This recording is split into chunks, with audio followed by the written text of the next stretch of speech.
अस्सलाम वालेकुम रहमतुल्लाहि व बरकातुहू। दोस्तों, आज 6 अगस्त और जुमेरात का दिन है। सऊदी अरब की फटाफट बड़ी खबरों में आपका स्वागत। मैं हसाक मिर्ज़ा और आप देख रहे हैं gulf life news. Saudi education minister doctor Hamad bin Mohammed Al Sheikh ने सभी रीजन के एजुकेशनल मिनिस्टर से ऑनलाइन मीटिंग की है, जिसमें सभी चीज़ों पर गौर किया गया है। यानी आने वाले साल की तैयारियाँ किस तरह से चल रही है, स्कूलों के अंदर सोशल डिस्टेंसिंग वगैरह के लिए इंतजाम किए जा रहे हैं। साथ ही आपको बता दें, तस्वीरों के माध्यम से आप देख सकते हैं कि किताबें जो है वो डिस्ट्रीब्यूट कर दी गई है आने वाले तालीमी साल के लिए। यानी उम्मीद यह है कि मुहर्रम से इंशाल्लाह नया एजुकेशनल ईयर शुरू हो जाएगा और जो लोग परेशान हैं, बार बार कमेंट्स कर रहे हैं, आपकी परेशानी भी दूर हो जाएगी। हालांकि अभी भी तारीख क्लियर नहीं हुई, लेकिन मैं लगातार आपको ये बताता आ रहा हूँ कमेंट्स में कि मुहर्रम के महीने से इंशाल्लाह स्कूल खुल जाएंगे, मदरसे खुल जाएंगे। और इसी के तहत आप देख सकते हैं कि अभी मुहर्रम आने में 15 दिन बाकी है और तैयारियां काफ़ी ज़ोरों शोरों पर है।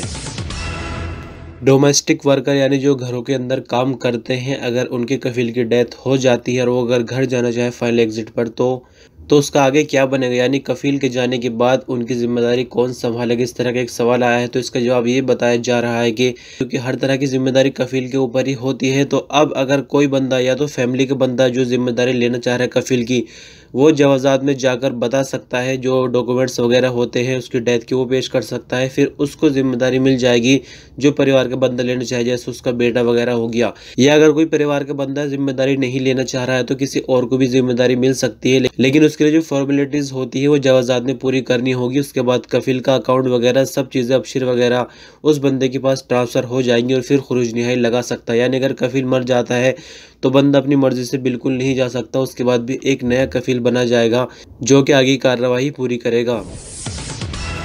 सऊदी मिनिस्ट्री ऑफ कॉमर्स की तरफ से टैक्स के हवाले से 2 दिन से लगातार खबरें आ रही है, लेकिन अफसोस इस बात में बकाले का कोई जिक्र नहीं किया जा रहा है। आज ये बताया गया है कि 35,000 से ज़्यादा दौरे किए गए हैं 1 जुलाई से, जब से टैक्स बढ़ा है। और आपको बता दें कि 1428 वायलेशन रिकॉर्ड किए गए हैं, जिन पर जुर्माने भी लगाए गए हैं और कुछ जो छोटी मोटी गलतियां थी उनको छोड़ दिया गया है।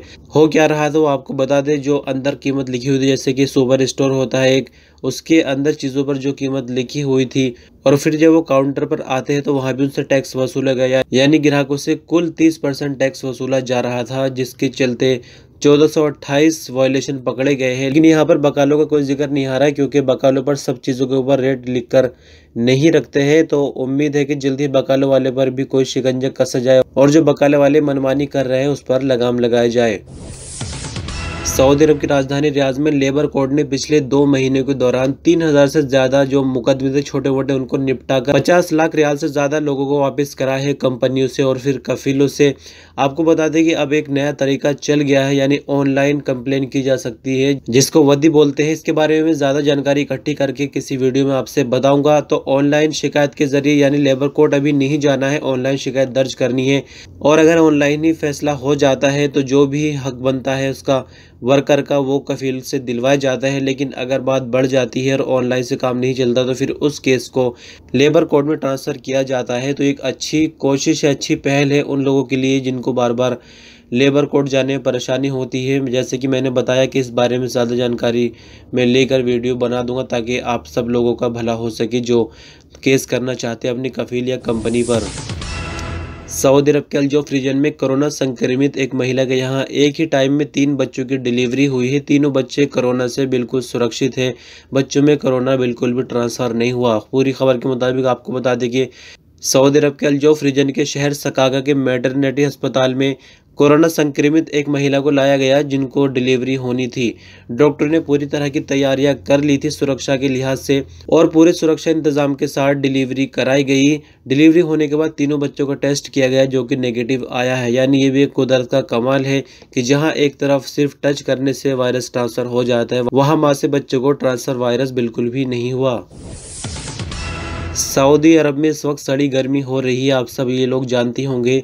सऊदी अरब में मौसम के जानकार डॉक्टर खालिद अज़ाक ने कहा कि जो गर्मी इस टाइम शदीद हो रही है ये 15 दिनों के बाद ख़त्म हो जाएगी और 15 दिनों के बाद से मौसम धीरे धीरे ठंडा होना शुरू हो जाएगा। बात करते हैं फ़िलहाल सऊदी अरब में क्या चल रहा है गर्मी के हवाले से, तो आपको बता दें कि ईस्टर्न रीजन का शहर दम्माम दुनिया भर में गर्म शहर बन गया है। दूसरे नंबर पर आप चार्ट में देख सकते हैं, सबसे पहले सीरिया का एक शहर है, उसके बाद King Fahd International Airport Dammam से टेम्परेचर जो नोट किया गया है वो 48.4 सेंटीग्रेड है। तो आप अंदाजा लगा सकते हैं कितनी ज्यादा गर्मी दम्माम के अंदर होगी, लेकिन बताया जा रहा है कि 15 दिनों के बाद गर्मी घटनी शुरू हो जाएगी। सऊदी अरब में बीते दिन कोरोना रिपोर्ट के मुताबिक 1389 नए मामले रिकॉर्ड किए गए हैं, जबकि 1626 नई रिकवरी भी हुई है।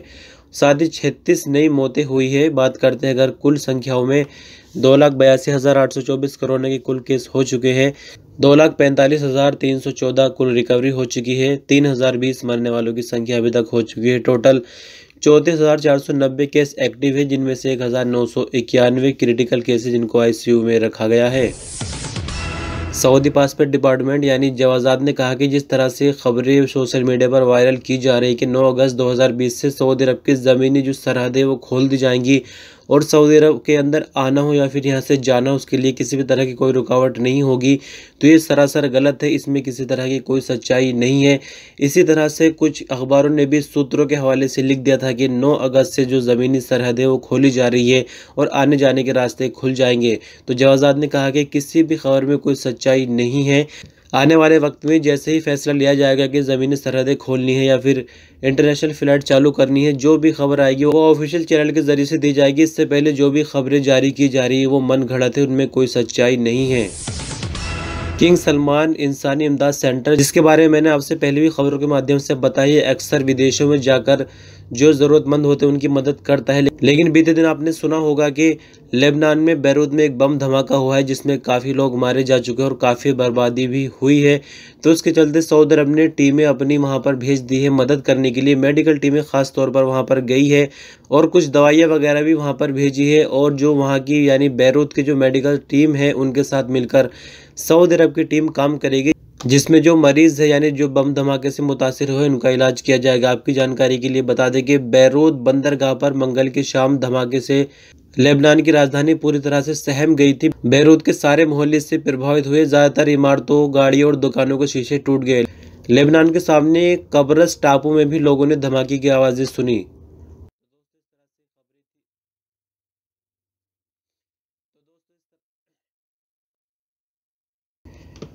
तो दोस्तों खबरों का सिलसिला बस यहीं ख़त्म होता है। आपने अपना कीमती वक्त और वीडियो पर आखिर तक बने रहे इसके लिए शुक्रिया। अपना ख्याल रखिएगा। अल्लाह हाफिज़।